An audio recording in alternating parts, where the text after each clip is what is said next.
This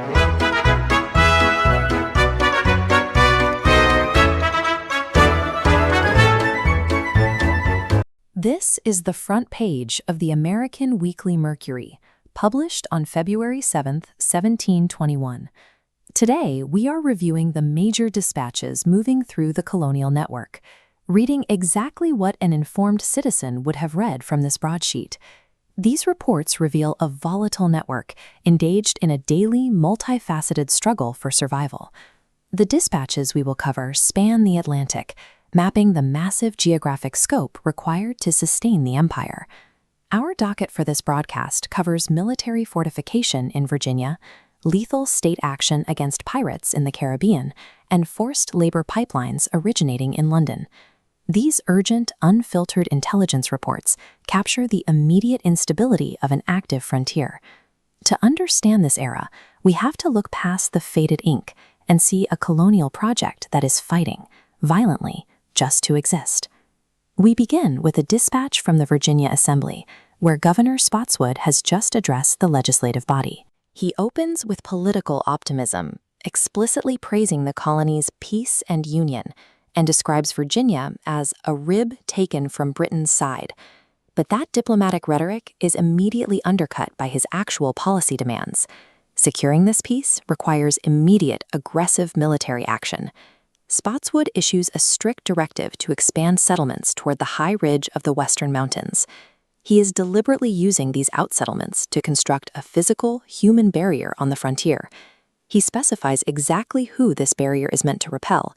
He warns of the dangerous encroachments of the French Empire pushing in from the interior. To support this maneuver, the dispatch outlines a secondary objective: finalizing a treaty with the 5 nations of Northern Indians. Securing this alliance provides the tactical necessity required to reinforce Virginia's defensive perimeter.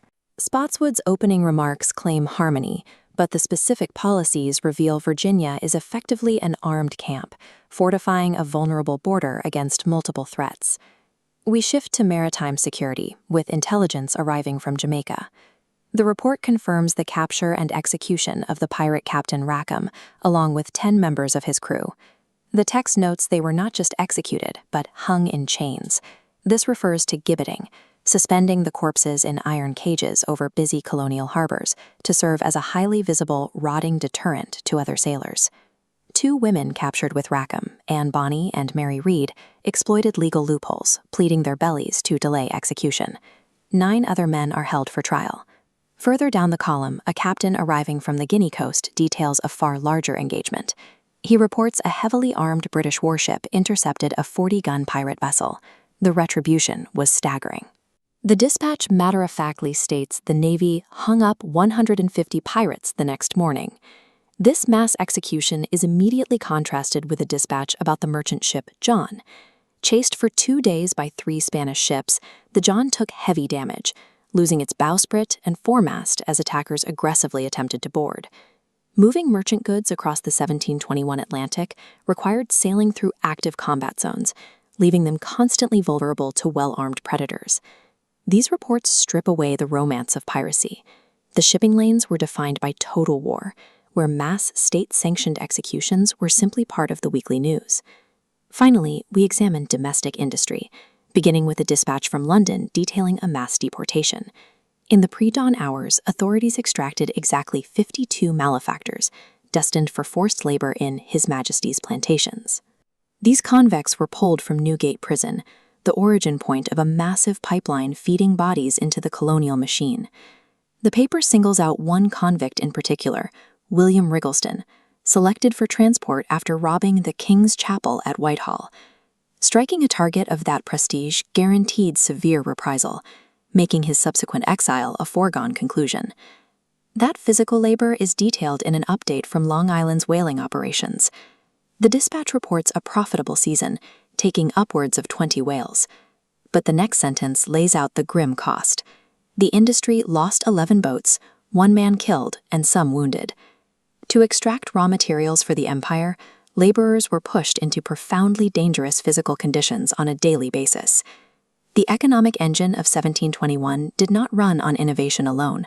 It required a steady supply of disposable bodies, accepting regular casualties as the cost of business.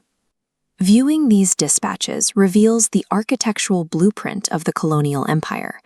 We started with Governor Spotswood's political claim of colonial peace and union, but the same document proves that peace relied on forcing a physical barrier of settlements against the mountains to block the French. That fragile domestic peace was secured on the ocean by the naval execution of 150 men in a single morning, and the industry required to fund it all was subsidized by forced penal labor and the lethal extraction of resources. Spotswood's peace and union functioned alongside a reliance on state violence and physical attrition. This edition of the Mercury documents the brutal, continuous struggle to survive a profoundly hostile environment. The Daily Dispatch, history in print, no modern gloss.